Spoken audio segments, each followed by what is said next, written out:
आज हम लोग डिस्कस करेंगे मैकेनिज्म ऑफ एंजाइम एक्शन। आपने मेरी लास्ट वीडियो में मैं ऑलरेडी आपको बायोमोलिक्यूल्स के 3 लेक्चर दे चुकी हूँ, ठीक है। 3 लेक्चर में आप लोगों ने जो लास्ट 3rd लेक्चर है उसमें आपने देखा होगा कि हम लोगों ने एंजाइम के बारे में स्टडी किया था कि एंजाइम्स क्या होते हैं। एंजाइम्स क्या होते हैं? They are the biocatalyst which increase the rate of reaction.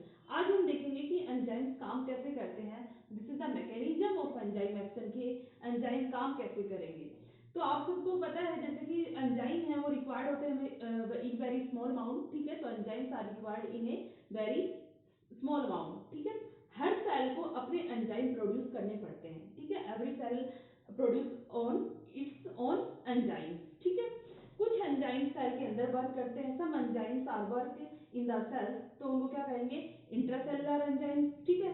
Some enzymes क्या करेंगे? Are work outside the cell, ठीक है, उनको क्या कहेंगे? एक्स्ट्रा सेलुलर एंजाइम्स, ठीक है। तो आज उनको एग्जांपल्स देखेंगे। देखो सपोज दैट ये हमारे पास एक एंजाइम्स है, ठीक है। ये एंजाइम्स हमारा, ठीक है। ये एंजाइम्स की क्या होती है? कैटालिटिक साइट, ठीक है। ये क्या होती है? एक्टिव साइट, सॉरी क्या होती है? Active site. इस एक्टिव साइट से क्या बाइंड होगा? सबस्ट्रेट, ठीक है। एक ये यहाँ पे हमारा इसी की शेप का क्या है? सबस्ट्रेट। तो यहाँ पे क्या हो जाएगा? एक सबस्ट्रेट बाइंड हो जाएगा एक्टिव साइट पे, ठीक है। तो यहाँ पे क्या बन जाएगा? जैसे ये हमारा एंजाइम हो गया है, ठीक है, और ये हमारा क्या हो गया? जैसे सबस्ट्रेट, ये क्या हो गया? सबस्ट्रेट। सबस्ट्रेट क्या बनेगा? जो हमारा अगर ये फिट हो जाएगा एक्टिव साइट के अंदर, एंजाइम की एक्टिव साइट के अंदर सबस्ट्रेट जब फिट हो जाएगा तो क्या बन जाएगा? Enzyme substrate complex. क्या बन जाएगा? एंजाइम सबस्ट्रेट कॉम्प्लेक्स, ठीक है। एंजाइम सबस्ट्रेट कॉम्प्लेक्स के बाद ये किस में चेंज हो जाएगा? एंजाइम प्रोडक्ट में। किस में चेंज हो जाएगा? एंजाइम प्रोडक्ट में। जब जो रिएक्शन है वो जब कंप्लीट हो जाएगी तो एंजाइम्स क्या हो जाएगा? After the reaction is over, enzyme is free to bind the new fresh substrate, ठीक है। जब रिएक्शन कंप्लीट हो जाएगी तो एंजाइम है वो नई सबस्ट्रेट को बाइंड करने के लिए प्रिपेयर हो जाएगा कि एंजाइम यहां से रिमूव हो जाएगा, ठीक है, और नए सबस्ट्रेट को क्या करेगा? बाइंड करेगा, ठीक है। एक सबसे मोस्ट इंपोर्टेंट थिंग क्या है कि एंजाइम है वो क्या करता है? एक्टिवेशन एनर्जी को कम करता है। कि एंजाइम क्या करते हैं? Lower the activation energy. Activation की एनर्जी क्या होगी? किसी भी केमिकल प्रोसेस को स्टार्ट होने के लिए, किसी भी केमिकल रिएक्शन को स्टार्ट होने के लिए हमें किसकी जरूरत पड़ती है? एक्टिवेशन एनर्जी की, ठीक है।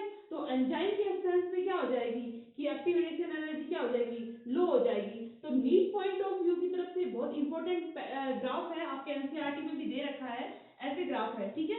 तो ये हमारी क्या है? एक्टिवेशन एनर्जी, ठीक है। ये क्या है? दो एक्टिवेशन एनर्जी है हमारे पास। ये तो किसकी प्रेजेंस में है? एंजाइम की। ये जो रिएक्शन हो रही है वो किसकी प्रेजेंस में हो रही है? एक्टिवेशन एनर्जी विद एंजाइम, ठीक है। और ये क्या है? Activation energy without enzyme. देखो मैंने एक बात बताई है ना कि एक्टिवेशन एनर्जी को क्या करते हैं? कम कर देते हैं। कौन? एंजाइम, ठीक है। तो रिएक्शन देखो, रिएक्शन विदाउट एंजाइम भी तो हो सकती है, ठीक है। Reaction can happen without the enzyme, लेकिन उसमें क्या लगेगा? लाखों साल या हजारों साल लग सकते हैं उस प्रोसेस को होने के लिए, क्योंकि वो स्लोली प्रोसेस होगी। हो तो सकती है लेकिन प्रोसेस क्या होगी? स्लोली होगी इन केस विदाउट एंजाइम, ठीक है। और अगर एंजाइम के साथ अगर हम लोग केमिकल रिएक्शन को प्रोसीड करते हैं तो वो फ्रैक्शन ऑफ सेकंड्स की लेती है, ठीक है, कि स्पीडली हो जाती है। तो ये देखो एक्टिवेशन एनर्जी क्या हो गई यहाँ पे? इन द प्रेजेंस ऑफ एंजाइम्स क्या हो गई है? कम। यहाँ पे जो एक्टिवेशन एनर्जी है वो क्या है? हाई है, ठीक है। विदाउट एंजाइम है, इससे कोई फर्क नहीं पड़ा।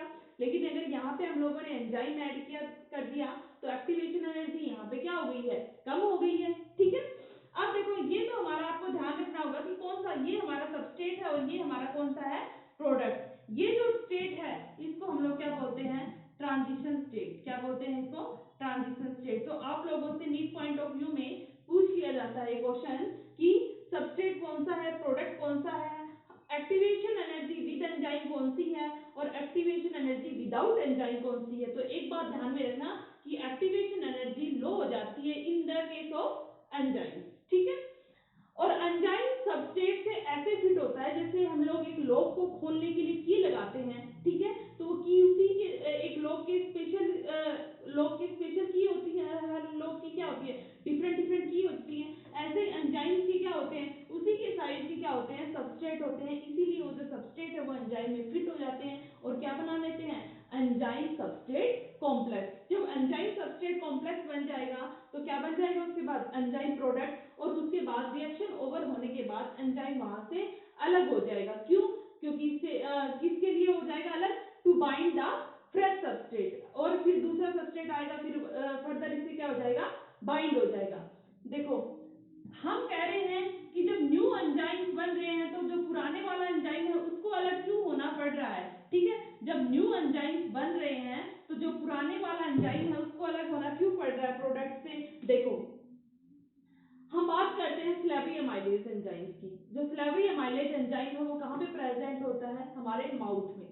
ठीक है, माउथ में स्लेवरी एमाइलेज एंजाइम प्रेजेंट है तो किसको डाइजेस्ट करता है? ये स्टार्च को। ठीक है, स्टार्च किसमें ब्रेक डाउन हो जाती है? माल्टोज प्लस आइसोमाल्टोज में। ठीक है, अब स्लेवरी जैसे ही हम लोग फूड लेंगे, च्यू करेंगे उसको with the help of the teeth. ठीक है, च्यूइंग करेंगे उसकी। ठीक है, तो chewing food again with the saliva. ठीक है, जो स्लाइवा के साथ क्या होगी? इसकी च्यूइंग होगी और टीथ से उसकी क्या हो जाएगी? कटिंग हो जाएगी। ठीक है, तो दैट इज कॉल्ड बोलस। ठीक है, अब वो फूड है हम लोग किस में जाएगा?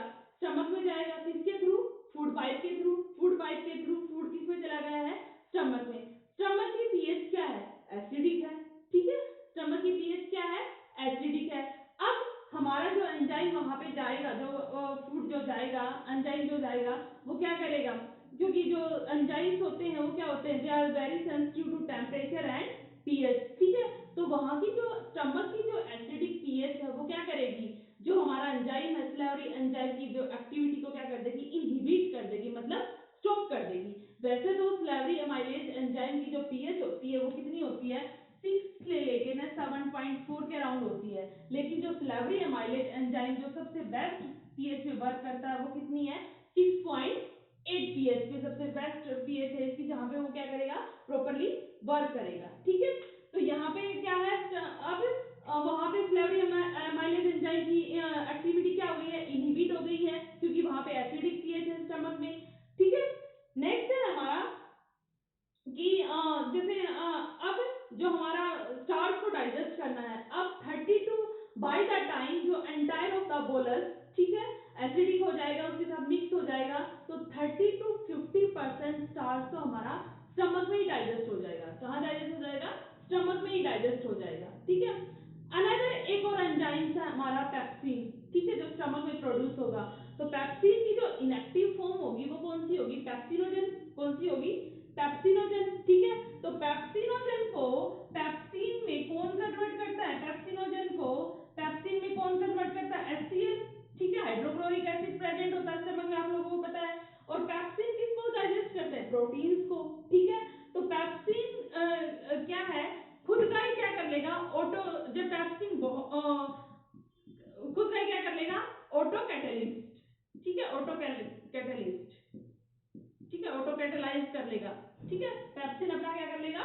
Auto catalyse. ठीक है, और पेप्सिनोजन से पेप्सिन में कौन कन्वर्ट करता है? HCL enzyme. अब देखो पेप्सिन क्या है? एक एंजाइम प्रोटीन्स है। ठीक है, तो स्लेवरी एंजाइम, तो एंजाइम मैंने बताया कि एंजाइम भी तो प्रोटीन का काम करते हैं। ठीक है, तो पेप्सिन किसको डाइजेस्ट कर रहा है? प्रोटीन्स को। तो स्लेवरी एंजाइम भी क्या है? प्रोटीन्स ही है। जैसे ही स्टमक में slavery enzyme slavery amylase enzyme आया, ठीक है, तो प्रोटीन्स ने उसको क्या कर दिया? ब्रेक डाउन कर दिया, और क्या कर दिया? उसको डाइजेस्ट कर दिया। तो मतलब प्रोटीन ही प्रोटीन को क्या कर रहा है? एंजाइम एंजाइम को क्या कर रहा है? प्रोटीन क्या कर रहा है? डाइजेस्ट कर रहा है। सॉरी, प्रोटीन क्या कर रहा है? उसको एंजाइम को डाइजेस्ट कर रहा है। ठीक है, इसीलिए यहाँ पे प्रोटीन इसको क्या कर रहा है? प्रोटीन प्रोटीन को डाइजेस्ट कर रहा है, मतलब उसका स्लेवरी एमाइलेज का पूरा स्ट्रक्चर क्या कर देगा? स्पॉइल कर देगा। कौन कर देगा? पेप्सिन कर देगा। ठीक है, कौन कर देगा? पेप्सिन। ठीक है, इसीलिए हमें न्यू वो जो ओल्ड सबस्ट्रेट है, वो प्रोडक्ट जो ओल्ड एंजाइम्स है, जैसे मैंने कहा ना कि एंजाइम सबस्ट्रेट में फिट हो जाता है, तो एंजाइम सबस्ट्रेट कॉम्प्लेक्स बन गया, उसके बाद एंजाइम प्रोडक्ट बनेगा, तो एंजाइम क्या हो जाएगा? फ्री हो जाएगा। किसके लिए? To bind the new substrate. ठीक है, कि नया सबस्ट्रेट आएगा। इसीलिए वो जो हमारा एंजाइम है वो क्या है? प्रोडक्ट से क्या हो जाता है? फ्री। किसके लिए? To bind the new substrate. ठीक है, ये तो हमारी बात हो गई कि कैसे मैकेनिज्म ऑफ एंजाइम एक्शन की एंजाइम है वो कैसे वर्क करते हैं। नेक्स्ट आता है हमारा टाइप्स ऑफ एंजाइम एक्शन। देखो, टू टाइप्स के हैं हमारे, एक तो कौन सा है, इंट्रासेलुलर, और एक कौन सा है, एक्स्ट्रा सेलुलर। मतलब जो enzymes, those enzymes which work inside the cell, this is called intracellular enzymes. This are also called endo enzymes. इनको और वो क्या बोलते हैं, एंडो एंजाइम्स। या दोज, और एक्स्ट्रा सेलुलर क्या हो गए, those enzyme which work outside the cell, उनको क्या बोलेंगे, एक्स्ट्रा सेलुलर एंजाइम्स या एक्सो एंजाइम्स। क्या बोलेंगे, एक्सो एंजाइम्स।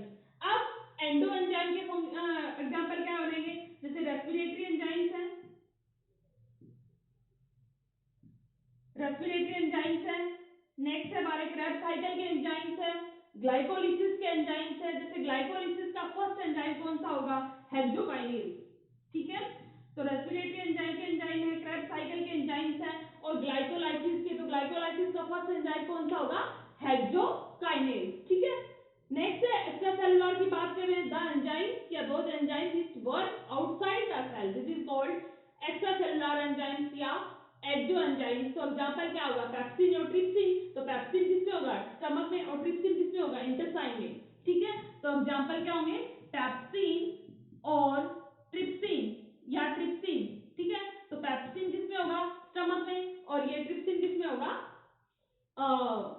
इंटेस्टाइन में। ठीक है, तो ये हो गया टाइप्स ऑफ एंजाइम एक्शन। ठीक है, नेक्स्ट है हमारा आइसोमेरेज। ठीक है, आइसोमेरेज क्या होता है, molecular form of the enzyme. ठीक है, many molecular form of the enzyme, isomerase. Isomerase क्या होगा, दीज आर द मैनी, ये क्या है, these are the many molecular form of the enzymes, many molecular form of the enzymes. Enzymes की क्या रहेंगी, मोलिकुलर फॉर्म रहेंगी एंजाइम्स की। ठीक है, जैसे बात करें हम लोग अल्फा अल्कोहल डिहाइड्रोजनेज की। ठीक है, अल्कोहल, सॉरी, अल्कोहल डिहाइड्रोजनेज की बात करें, अल्फा अल्कोहल डिहाइड्रोजनेज, तो उसके कितने एंजाइम्स होंगे, 4 आइसो एंजाइम्स होंगे उसके, 4 आइसो एंजाइम्स। ठीक है, अगर हम लोग बात करें अल्फा लैक्टिक डिहाइड्रोजनेज की, ठीक है, अल्फा लैक्टिक डिहाइड्रोजनेज की, ठीक है, तो उसके कितने एंजाइम्स होंगे, 4 आइसो एंजाइम्स होंगे उसके, सॉरी 5 आइसो एंजाइम्स होंगे। और अगर बात करें हम लोग अल्फा अमाइलेज की, अल्फा अमाइलेज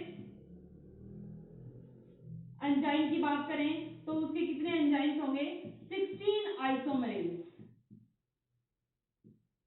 कितने होंगे, 16 आइसोमरेज एंजाइम्स होंगे। ठीक है, जैसे अल्कोहल डिहाइड्रोजनेज के कितने होंगे, 4 आइसो एंजाइम्स, लैक्टिक डिहाइड्रोजनेज के कितने होंगे, 5 iso enzymes, alpha amylase enzyme के कितने होंगे, 16 आइसोमरेज एंजाइम। जैसे पैनक्रिएटिक एंजाइम है, कार्बोनिक अनहाइड्रेज एंजाइम है, ठीक है, ट्रिप्सिन एंजाइम है, काइमोट्रिप्सिन एंजाइम है। ये क्या हो गया, अमाइलेज जहां भी वर्ड आ जाता है इसका मतलब स्टार्च डाइजेशन है। तो क्या answer, pancreatic enzyme, chymotrypsin enzyme, trypsin enzyme, और कार्बोक्सी अनहाइड्रेज एंजाइम्स। ठीक है, आइसोमरेज क्या होते हैं, they are the many molecular forms of enzymes in living organisms having the same similar substrate activity. ठीक है, किसमें, कि मैनी मोलिकुलर फॉर्म रहेंगी एंजाइम की, किसमें, occurring in the living organisms having similar substrate activity,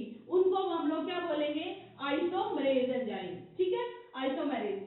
जैसे अल्कोहल डिहाइड्रोजनेज के कितने हो गए, 4 आइसो एंजाइम्स, लैक्टिक डिहाइड्रोजनेज के कितने हो गए, 5 आइसो एंजाइम्स, अमाइलेज एंजाइम के कितने हो गए, 16 आइसोमरेज एंजाइम्स। एग्जांपल क्या हो गया, ट्रिप्सिन हो गया है, काइमोट्रिप्सिन हो गया है, पैनक्रिएटिक अमाइलेज हो गया है, ठीक है, और कार्बोनिक एनहाइड्रेज। ठीक है, और अमाइलेज जहां पे भी वर्ड रहता है इसका मतलब क्या है, स्टार्च डाइजेशन। नेक्स्ट आ जाता है हमारा, ये हो गया आइसोमरेज हो गया है।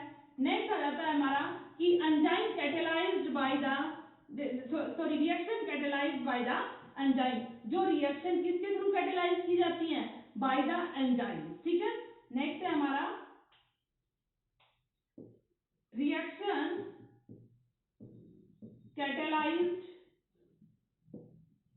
The enzyme. जो रिएक्शन किसके थ्रू कैटेलाइज की जाती है? एंजाइम के थ्रू। जैसे कौन सा है? Carbonic anhydrase. कार्बोनिक एनहाइड्रेज क्या है? वेरी फास्टेस्ट एंजाइम है, ठीक है। ये कार्बन डाइऑक्साइड प्लस वाटर को in the presence of carbon dioxide ना sorry in the presence of carbonic anhydrase किसमें चेंज करता है? ये कार्बोनिक एसिड में H2CO3, ठीक है। कैसे? देखो हमारी ऑक्सीजन है वो क्या है? टिश्यूज तक जाती है। टिश्यूज में क्या होती है? Carbon dioxide. वहां पे टिश्यूज में जो कार्बन डाइऑक्साइड का जो पार्शियल प्रेशर है वो है हाई होता है। हर गैस की अपनी टेंडेंसी होती है कि हाई पार्शियल प्रेशर से कहां जाएगी? लो पार्शियल प्रेशर में जाएगी, ठीक है। तो हमारी ऑक्सीजन है वो तो किसमें आ जाती है? टिश्यूज में आ जाती है। और कार्बन डाइऑक्साइड है वो कहां चली जाती है? ब्लड में चली जाती है। कार्बन डाइऑक्साइड ब्लड के प्लाज्मा से होते हुए कहां जाती है? आरबीसी में जाती है, ठीक है। और आरबीसी में क्या प्रेजेंट होता है? रेड ब्लड सेल्स में कार्बोनिक एनहाइड्रेज एंजाइम प्रेजेंट होता है, जो कार्बन डाइऑक्साइड प्लस वाटर को किसमें चेंज करता है? कार्बोनिक एसिड में। किसमें चेंज करता है? कार्बोनिक एसिड में H2CO3, ठीक है। तो ये हमारा क्या हो गया? Reaction catalysed by the enzymes. Next हम लोग नेक्स्ट वीडियो में डिस्कस करेंगे। Thank you.